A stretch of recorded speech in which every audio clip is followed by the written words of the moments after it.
Le verbe est une catégorie de mots qui exprime une action, un état, un processus ou une situation.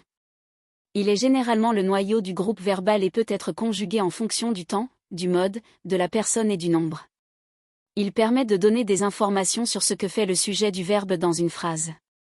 Par exemple, dans la phrase « Je mange une pomme », le verbe « mange » indique l'action réalisée par le sujet « je ».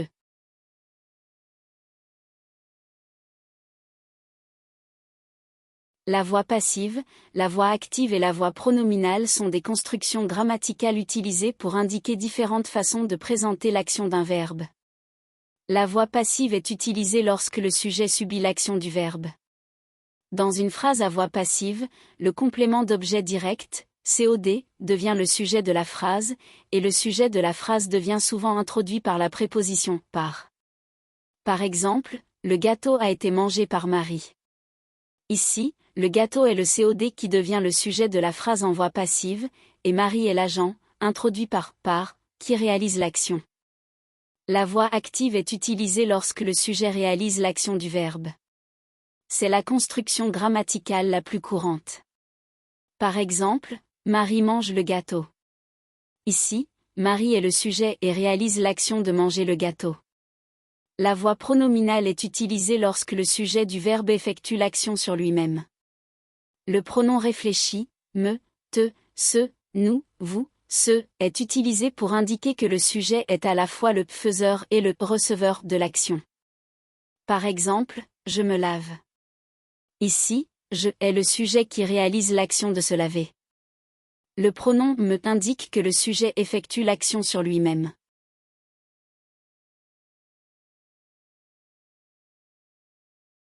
L'utilisation de la voix pronominale, de la voix passive ou de la voix active d'un verbe dans l'écriture d'un roman peut avoir différents effets sur le texte et l'expérience de lecture. Voici quelques points à considérer. Voix pronominale, l'utilisation de la voix pronominale, ce plus verbe, peut donner une touche de proximité et d'intimité au récit. Elle peut créer une connexion émotionnelle entre le lecteur et le personnage principal, en lui donnant l'impression de vivre les événements directement à travers les yeux du narrateur. Exemple, je me suis réveillé avec un cri étouffé, le cœur battant. Cette phrase met l'accent sur les émotions intenses du personnage, créant ainsi un lien fort avec le lecteur. Voix passive, l'utilisation de la voix passive, verbe plus être plus participe passé, peut être utile lorsque l'accent est mis sur l'action plutôt que sur l'agent responsable de l'action. Elle peut créer une atmosphère de mystère ou de suspens en éliminant l'identité de celui qui effectue l'action. Exemple, le livre a été volé. Cette phrase met l'accent sur le vol du livre sans révéler qui l'a commis, suscitant ainsi la curiosité du lecteur. Voix active, l'utilisation de la voix active, sujet plus verbe plus complément d'objet, est souvent considérée comme plus dynamique et directe. Elle donne l'impression que les personnages agissent et prennent des décisions de manière concrète et visible. Exemple, Lucie a ouvert la porte avec précaution et est entrée dans la pièce sombre. Cette phrase met en avant l'action de Lucie, créant un sentiment de mouvement et d'engagement dans l'histoire. Il est important de noter que ces effets peuvent varier en fonction du contexte et du style d'écriture. L'auteur peut choisir d'alterner entre ces différentes voix pour créer des contrastes et des effets spécifiques dans son récit.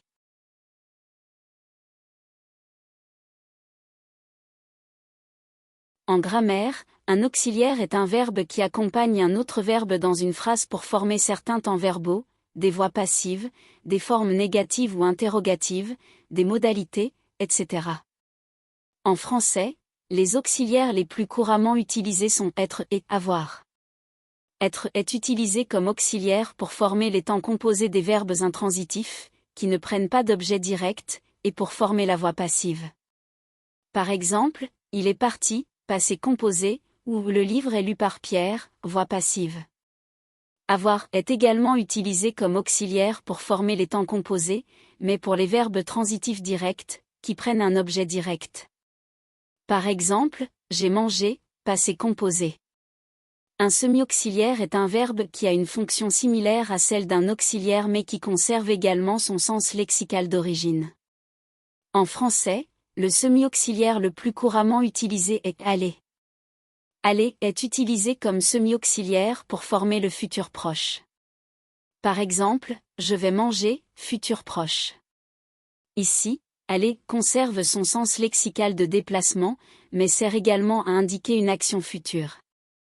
En résumé, un auxiliaire est un verbe qui accompagne un autre verbe pour former certains temps verbaux et des structures particulières, tandis qu'un semi-auxiliaire conserve également son sens lexical d'origine tout en remplissant une fonction similaire à celle d'un auxiliaire.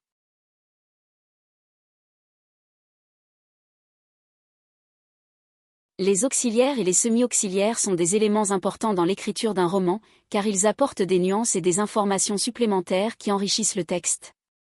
Voici quelques-uns de leurs intérêts et de leurs effets sur le texte. Expressivité et caractérisation des personnages. L'utilisation des auxiliaires et des semi-auxiliaires permet de rendre les personnages plus vivants en reflétant leurs pensées, leurs émotions et leurs intentions. Par exemple, l'utilisation du verbe « vouloir » souligne le désir ou l'intention du personnage, tandis que l'utilisation du verbe « pouvoir » met en évidence sa capacité ou son incapacité à faire quelque chose. Temps et rythme. Les auxiliaires et les semi-auxiliaires permettent d'exprimer différents temps verbaux, tels que le passé, le présent et le futur, ainsi que les actions continues ou habituelles. Ils aident à créer un rythme dans le texte en modifiant la vitesse ou l'intensité des actions décrites. Contraste et opposition. L'utilisation des auxiliaires et des semi-auxiliaires permet de mettre en évidence des oppositions ou des contrastes dans le texte. Par exemple, l'utilisation de l'auxiliaire être pour exprimer l'égalité ou la similitude, et l'utilisation de l'auxiliaire avoir pour exprimer la possession ou le contrôle. Suspense et attente. L'utilisation de certains auxiliaires et semi-auxiliaires peut créer du suspense ou de l'attente dans le récit. Par exemple, l'utilisation de « aller » suivi d'un infinitif pour exprimer une action future, mais encore non réalisée. Nuançage des intentions. Les auxiliaires et les semi-auxiliaires permettent d'exprimer des nuances dans les intentions ou les attitudes des personnages. Par exemple, l'utilisation du verbe « devoir » pour exprimer une obligation ou un degré de certitude, et l'utilisation du verbe « savoir » pour exprimer la connaissance ou l'incertitude. En résumé, l'utilisation des auxiliaires et des semi-auxiliaires dans un texte romanesque confère de l'expressivité, du rythme, du contraste, du suspense et permet de nuancer les intentions des personnages. Ils enrichissent ainsi le texte et le rendent plus vivant et captivant pour les lecteurs.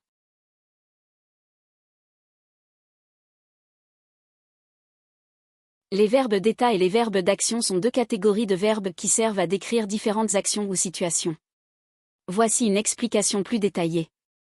1. Verbes d'action. Les verbes d'action décrivent une action physique ou mentale effectuée par une personne ou un objet. Ces verbes montrent une activité, un mouvement ou un changement. Exemple de verbes d'action. Courir. Parler. Manger. Écrire. Sauter. Ces verbes expriment une action qui peut être observée concrètement. 2. Verbes d'état. Les verbes d'état, quant à eux, décrivent un état, une condition, une qualité, une perception ou une propriété. Ils expriment un état qui ne nécessite pas forcément une action physique. Exemple de verbes d'état. Être. Sembler. Paraître. Ressembler. Exister. Ces verbes décrivent un état, une caractéristique ou une situation qui n'implique pas directement une action visible. En résumé, les verbes d'action décrivent des actions physiques ou mentales, tandis que les verbes d'état décrivent des états, des qualités ou des conditions.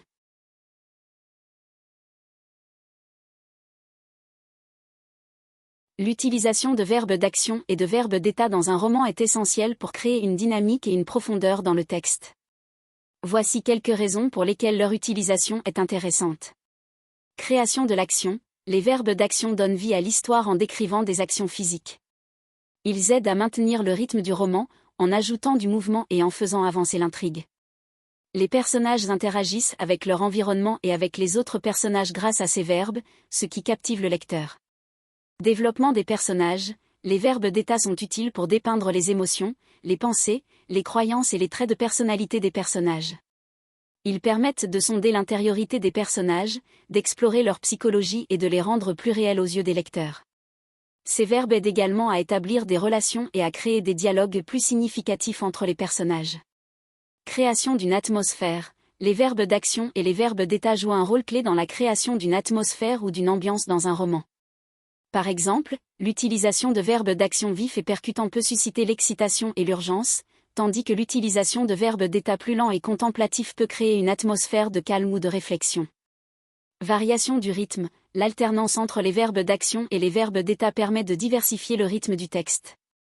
Les verbes d'action apportent un mouvement rapide et soutenu, tandis que les verbes d'état ralentissent le rythme pour permettre des moments de réflexion et d'introspection. Cette variation du rythme rend le texte plus captivant et aide à maintenir l'intérêt du lecteur. Création d'images vivantes. Les verbes d'action et d'état bien choisis permettent de créer des images vivantes et mémorables dans l'esprit du lecteur. Ils facilitent la visualisation des scènes et des personnages, en ajoutant des détails et des couleurs au récit. Ces images visuelles renforcent l'impact émotionnel du roman et permettent au lecteur de s'immerger davantage dans l'histoire. En conclusion, l'utilisation de verbes d'action et de verbes d'état dans un roman offre un équilibre entre l'action et la réflexion, créant ainsi un texte dynamique, riche en nuances et en émotions.